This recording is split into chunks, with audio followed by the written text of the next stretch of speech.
Yerushalayim, il y avait de grandes difficultés financières, et en particulier les hommes d'affaires, les gens qui étaient très riches, ils étaient très préoccupés. Donc ils ont organisé une espèce de grande foire, ce qu'on appelle aujourd'hui un salon, pour améliorer un peu la situation. Et une personne parmi les grands hommes d'affaires de Yerushalayim, il faisait partie de la famille de Rav Mordechai de Slonim.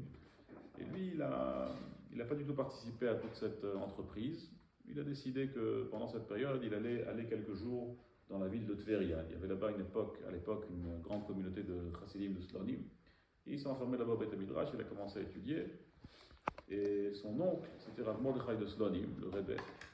Il est venu, et il l'a vu comme ça en train d'étudier au Beit HaMidrash. Il a dit, je ne comprends pas, c'est pas du tout le moment. Tous les gens de ton gabarit sont en train maintenant d'essayer de sauver l'affaire. Ils sont tous dans le salon, ils sont tous dans la foire, qu'est-ce que tu fais là? Il a regardé, il a dit, ma foire, mon salon, c'est Rosh Hashanah.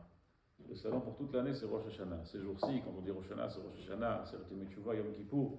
C'est le moment où maintenant, toute notre ishtadlut, tout notre travail pour la parnassa, parce que ça n'a rien à voir, la parnassa et le travail et le résultat, tout notre travail doit être essentiellement axé sur ces jours-ci, et ça peut économiser énormément de travail durant l'année. Ça n'a rien à voir avec le travail qu'on fournit durant l'année. Bon, il répétait très souvent, il a beaucoup aimé cette phrase, il répétait très souvent, mon yérid, ma foire, mon salon, c'est Rosh Hashanah.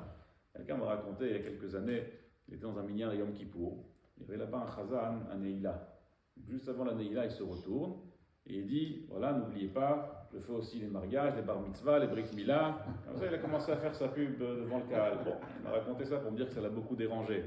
En vérité, ce qui est vraiment dérangeant, l'erreur fondamentale de ce chazan, c'est que l'essentiel de sa ishtadlut, l'essentiel de son effort, qu'il avait mis dans la tfila, dans la prière de Neila, alors il n'aurait pas eu besoin de faire la pub. C'est pas la pub qui emmène la parnassa, c'est la tfila, c'est la prière qu'on fait à Kadosh Baruch Hu qui emmène la parnassa comme il se doit. Alors évidemment qu'on doit beaucoup s'investir dans les prières, pour la parnassa, pour toutes nos demandes, pour tous nos besoins, pour le reste de l'année, pour le reste de notre vie. Et ça apportera beaucoup plus que n'importe quel ishtadlut, que n'importe quel travail pour la parnassa. Gmar Khatima Tova.